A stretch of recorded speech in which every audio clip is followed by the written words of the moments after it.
Hey, how's it going? Are y'all feeling good today?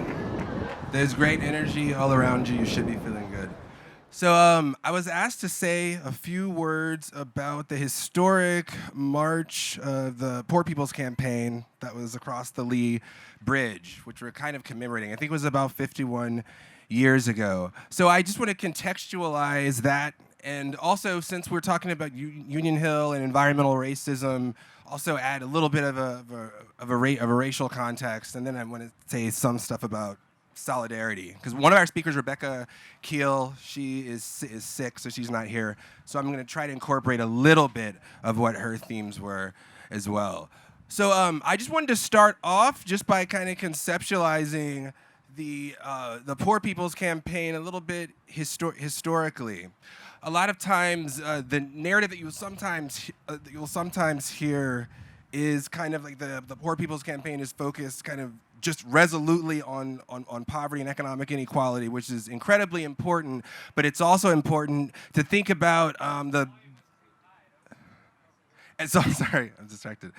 It's also important to think about the moment that it represents in terms of Martin Luther King and some of his politics, and also the public representation of Martin Luther King. Because in addition to focusing on economic empowerment and also looking at the civil rights movement, one of the things that Martin Luther King said about the civil rights movement in reference to the Poor People's Campaign was that it hadn't quite dealt with the issue of systemic poverty. That was one thing. And there was also kind of a marked shift in his rhetoric around race and racial inequality. He becomes, for example, very critical of Lyndon B. Johnson's Great Society program, in which Lyndon B. Johnson declares a war against poverty. And one of Martin Luther King's big critiques of that was that there was so much of our national funding was going towards funding militarism and the Vietnam War. That was something that becomes more prominent in the way that MLK is talking around this time period.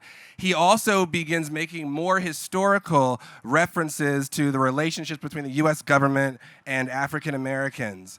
And around this time, one of the things about the Poor People's March is that it also included what was called a mule train, which started in Mississippi. And I want to talk a little bit about the significance of that mule train in relationship to what Dr. King was focusing on.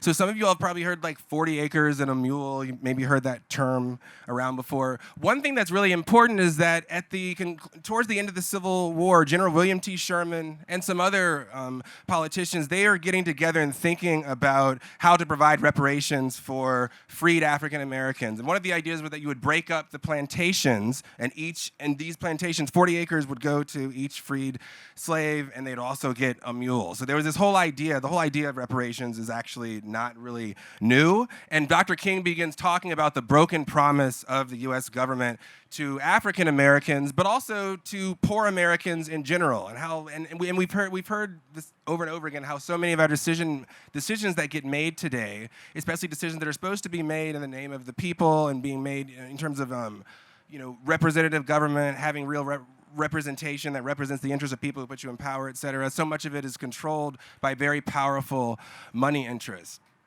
And one thing I think that's important to think about when we think about the Poor People's Campaign is all of the different intersecting issues that Dr. King and others were highlighting with that. To talk about not just the idea of expanding rights, but also addressing historical inequalities, broken promises, and unifying people around common ground. So one of the sort of the series of actions that is associated with the Poor People's Campaign, a big part of it involved multiple marches in multiple cities that were headed towards Washington, D.C. And the idea was to erect like a resurrection city where you would have people engaged in what Dr. King was calling for militant nonviolent action. And they would actually occupy the nation's capital in these tent cities and pressure elected officials, public leaders, et cetera, to address problems of systemic racism, poverty, hunger, and also the war economy. And so today, when we think about the history of that particular movement and the history of different intersecting struggles, I think that's why Union Hill is so important. and Union Hill's relationship to things like environmental racism. And because I only have a few minutes, I can't go into the entire history, but the concept of environmental racism really begins in the rural South and rural Southern African-American communities that are being disproportionately impacted by toxic technologies, by toxic waste. And in Warren County, North Carolina, there's a huge movement that basically organizes around a hazardous waste facility. This movement attracts the attention of civil rights leaders, of the NAACP, and it galvanizes a larger movement in this very tiny rural town where the environmental movement, ideas of the environmental movement, and the rhetoric, the tactic, the strategies of the civil rights movement are kind of brought together. And so, and one thing I've noticed a lot about Union Hill is some of the parallels that it has with the very beginnings of struggles against environmental racism, but ultimately those struggles also expanded to become environmental justice and recognizing general social inequalities, the relationship between social inequality and the experience of environmental degradation, environmental insults, etc.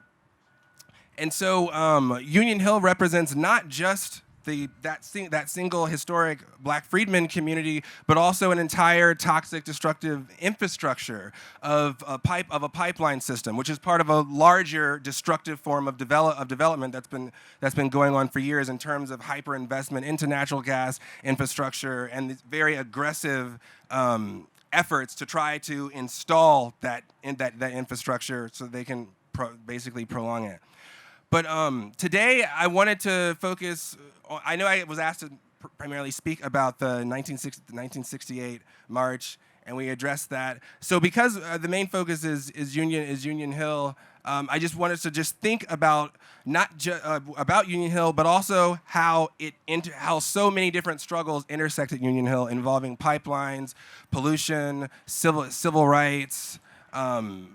Oppression, racial oppression, economic oppression. There's a lot of really amazing people that are here, and the diversity of the group is really the strength of the group. So I think as we go forward, and I also meant to introduce myself. I'm Dr. Travis Williams.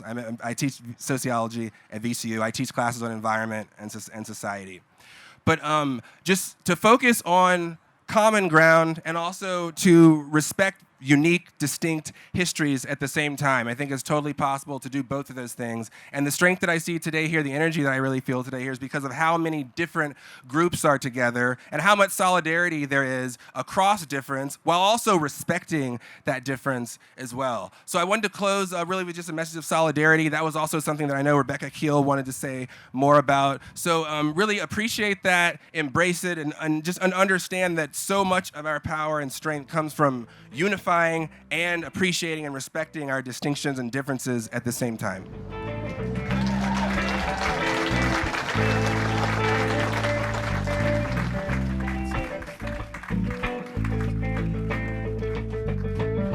How many know water is life?